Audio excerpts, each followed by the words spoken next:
Hello, my name is Curtis, and today I'm going to be demonstrating 6 special tests for you. So the first one I'm going to be demonstrating on my patient Jared here is called deflection, adduction, axial compression test.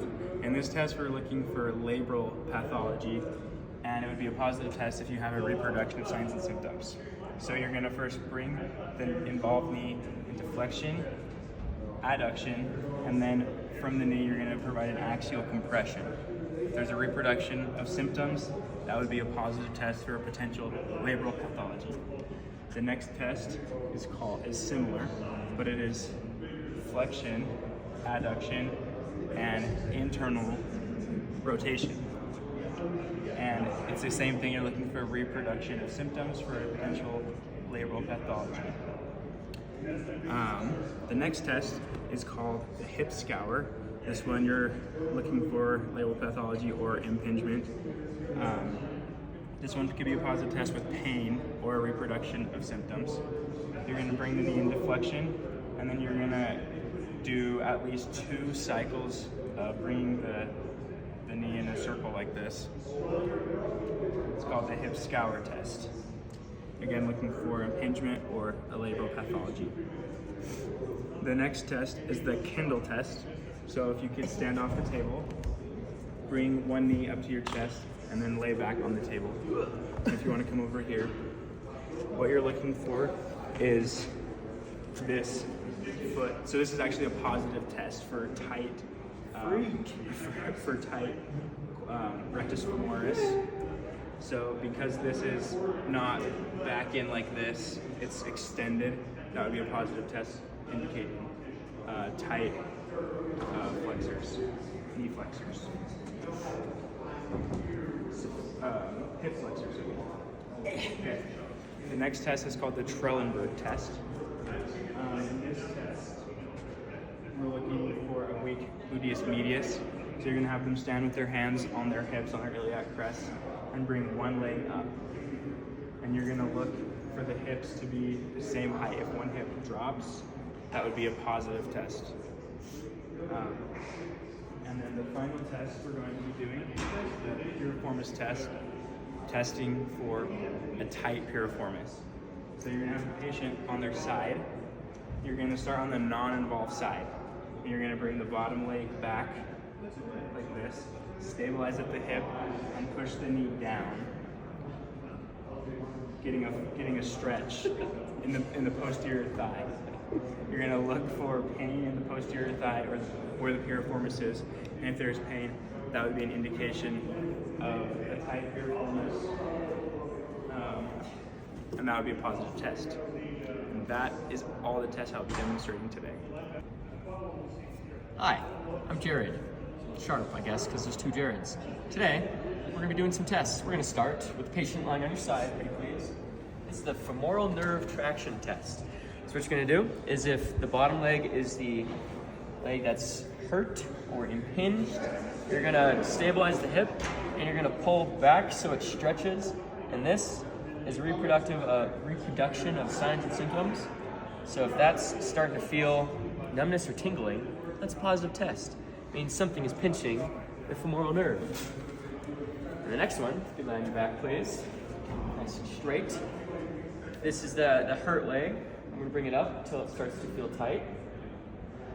Yeah? Am I supposed to tell you? Yeah. Yeah, it's fine. Oh, that's pretty tight. Then I move it back down, and then I push here, and if it's a reproduction of signs or symptoms, that means that stuff is not feeling good. There's some neural going wrong. Okay, then the next one is the Valsalva maneuver. If you could please sit on the end of the table. And what you're going to do is you're going to put your hand to your mouth, and you're going to try to blow as hard as you can without letting any air out. You're trying to increase the abdominal pressure right here. So like, yep, and so what that does is it creates more pressure and pushes on things. So if there's something wrong with the nerves, you're going to feel it. Kind of interesting. Okay, next one, you're going to stand up. You're going to face this way. You're going to bring one knee up, and then you're going to lean back, and I'm going to be behind you. And try to lean without me catching. Hold it. Oh. Yeah, so you lean back with me not holding you, but just here. Yep. So this is another reproduction of signs or symptoms, so you'll feel it if you're good. If there's any nerve problems and you're looking for a spondylolysis, that's how you say it, however you say that. Okay, and then the next one, please lay back down onto our lovely soft and cushy table, all the way down. So this one, if this is the affected leg, this is the Hoover test. So I'm gonna pick the infected leg up, or the hurt leg up, and I'm gonna hold both legs. I'm gonna ask you to raise this leg up. Good job. Yay. So this one is testing for faking it, if athletes are really injured. Because if they are faking it and they don't actually try, then this leg won't move and I won't feel any pressure from the counterbalance of this leg, because it means that they're just not trying at all. And then the last test I'm going to perform is, I guess, 2 tests, but it's SI compression and stretch, SI stretch, whatever that one is. So for the compression, I'm gonna find the SI joints, I'm gonna push on both sides. And obviously if it hurts, there's something wrong with the SI joint. And then for the compression, I'm gonna cross my arm, or the decompression, I'm gonna cross my arms and push down, and it's the same thing. If it starts to hurt, then we know that there's some sort of SI dysfunction. And those are my tests. Yeah. Let's go. Hello, my name is Shay Noblitz. I'm going to demonstrate the rest of the tests that my classmates have not yet done. The first is the SI dysfunction test. There's 3 ways that you test for this. The first, you're going to have the patient sitting down. You're going to put your thumbs on their iliac crest, and you're going to have them lift up a leg. Perfect. And you're making sure that your thumbs stay level with each other and that they rotate upward. If they don't, if they go all ski-wampus, that's a positive test for an SI dysfunction. The next one, you're going to put your thumbs back on the iliac crest, have them bend forward, and you want to make sure that your thumbs stay level and that they rotate upwards as well. If they don't, that's still a positive test for an SI dysfunction. And then the last one, have you lay on your back, and you're going to check that their malleoli, I don't know what it's plural for, are level with each other. And his aren't, but if they weren't, that would also be a positive test for an SI dysfunction. Then have you sit. Thank you. And then the lateral rib compression test. This is if his ribs were hurting in the middle on your side. So you're gonna compress, like the compression test that we did for the legs, starting up and going down. And a positive sign, or a positive test would be pain, and that test for rib fractures.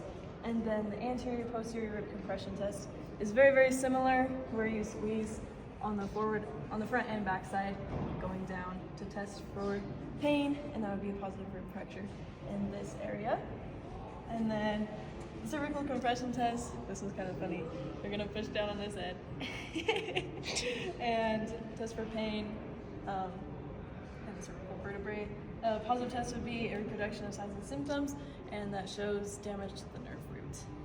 And then shoulder depression, you're gonna do something kind of similar. You're going to bend their head forward, or bend their head to the side, and push down on their shoulder. And a positive test would also be the reproduction of signs and symptoms, and that would show injuries to the brachial plexus. And then the Addison's test, this one's kind of funny. So you're going to, here, I'll go on this side so you don't have to hear all the chat. You're gonna find their pulse in their arm, the radial pulse, and then you're gonna have him abduct his arm and have it supine, and then hold his breath. And you're looking for a loss of the pulse or numbness. He's still living, which is good. And yeah, if there's a diminished pulse, then that means that there's a pathology to the brachial plexus. Dab.